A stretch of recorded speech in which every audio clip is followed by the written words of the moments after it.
for today's vlog, wala muna tayong gala for now. So, ngayon mag-cooking series muna tayo.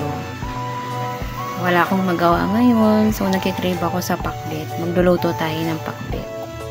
Ang unang gagawin natin, painitin muna natin yung mantika, tapos ipapa-brown muna natin yung sahog natin pork. Lagay muna tayo mantika.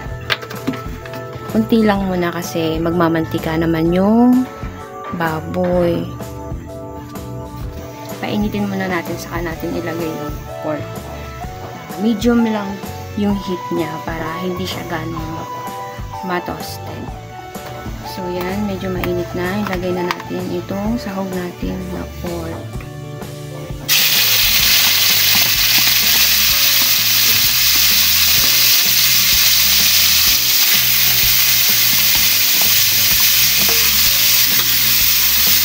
Hintayin muna sa natin siyang mag-light brown.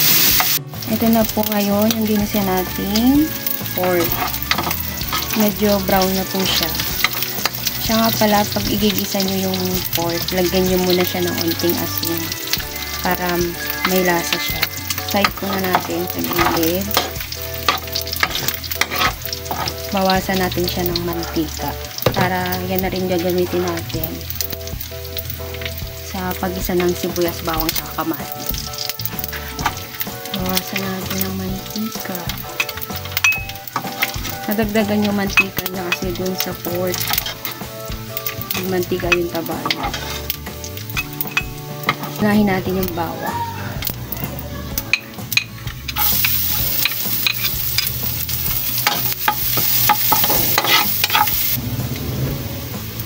Medyo brown na siya. Sunod naman natin yung sibuyas.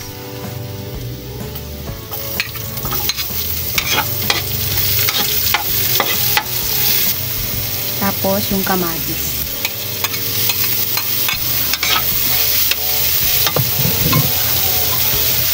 Maglalagay nga pala tayo dito ng bagoong alamang. Dagdag pang palasa sa pakbet. Saka natin ngayon ilalagay naman yung alamang natin. Binili ko lang to 10 pesos lang, pero marami na siya.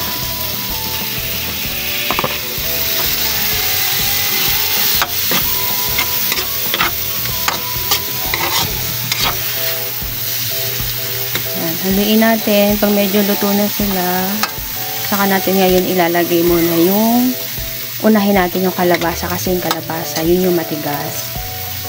Para hindi malagsak yung gulay.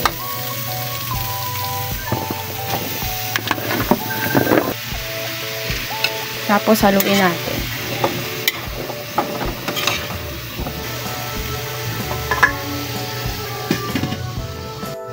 Ngayon, ilagay naman natin yung iba pang gulay.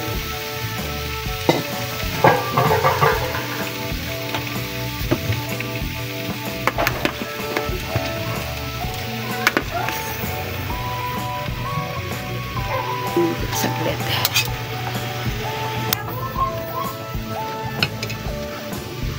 Maglalagay lang tayo ng kalahating basong tubig.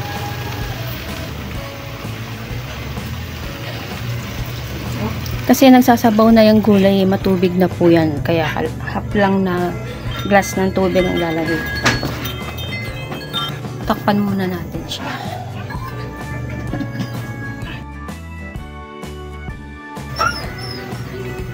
Pork cubes.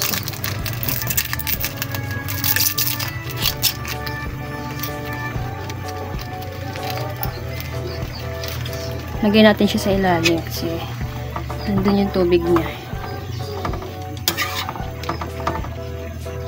Patis lang ilalagay natin panimpla. Hindi tayo maglalagay ng asin kasi naglagay na tayo ng pork cubes, tapos may alamang na rin siya. So, patis na lang tayo.